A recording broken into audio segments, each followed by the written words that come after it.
அஸ்ஸலாமு அலைக்கும் வரஹ்மத்துல்லாஹி வபரகாத்துஹு. அன்பானவர்களே,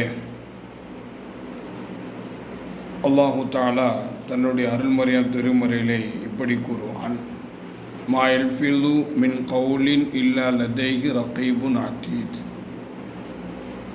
எந்த சொல்லையும் அவன் சொல்வதில்லை, அதனை பாதுகாப்பதற்கு தயாராக உள்ள கண்காணிப்பாளர் அவனிடத்தில் இல்லாத நிலையில்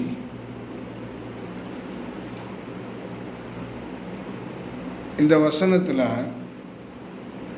அல்லாஹு தஆலா நாம் சொல்லக்கூடிய சொற்கள் அனைத்தையுமே அதை பதிவு செய்வதற்காக வேண்டி ஒரு சில மலக்குமார்களை நியமித்திருக்கிறான்.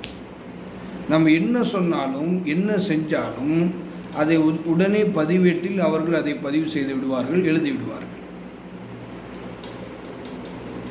ஏனென்று சொன்னால் இன்றைக்கி நிறைய விஷயங்கள் நாவின் மூலமாக தான் ஏற்படுது. அது நல்லதா கெட்டதா, அல்லது மார்க்கத்துக்கு தோதுவான விஷயமா, அல்லது முரண்பாடான விஷயமா, அல்லது முழுக்க விபரீதங்களை ஏற்படுத்தக்கூடியதாக இருக்குமானால் அதை விட்டு நாம் முதல்ல தவிர்ந்திருக்க வேண்டும்.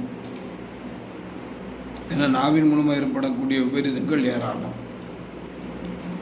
சர்வசாதாரணமாக பொய்யை சொல்லிட்டு பொய் சொல்லலை அப்படின்னு சொல்லி சமாளிக்கிறதும், அல்லது பொய் சத்தியம் செய்துவிட்டு நான் பொய் சத்தியம்லாம் செய்யலை அப்படின்னு சொல்லி அதிலே ஒரு பித்தலாட்டங்களை ஏற்படுத்துவதும் அல்லாஹ் பாதுகாக்கணும்.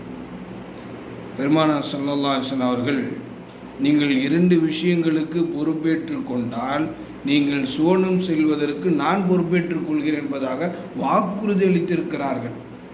அப்போ அந்த விஷயத்தில் நாம் முதல்ல பர்ஃபெக்டாக நடக்கணும், கவனமாக இருக்கணும், எச்சரிக்கையோடு நடக்கணும். குறிப்பாக அந்த 2 விஷயங்களை குறித்து பெருமானார் ஸல்லல்லாஹு அலைஹி வஸல்லம் சொல்லுவாங்க, மை அல்லுமனுலி மா பைன லிஹ்யைஹி வ மா பைன ரிஜ்லைஹி அல்லுமனு லஹுல் ஜன்னா. யார் 2 தாடைகளுக்கு மத்தியில் உள்ள ஒன்றையும் 2 தொடைகளுக்கு மத்தியில் உள்ள ஒன்றையும் பாதுகாத்து கொள்கிறாரோ அவர் சுவனம் செல்ல நான் பொறுப்பேற்றுக் கொள்கிறேன் என்பதாக பெருமானார் ஸல்லல்லாஹு அலைஹி வஸல்லம் சொல்லுகிறார்கள். இன்றைக்கி நிறைய பிரச்சனைகள் ஏற்படுவது காரணமாக இருப்பதும் இந்த 2 உறுப்புகள் தான். ஒன்று நாவு, இன்னொன்று மர்மஸ்தானம்.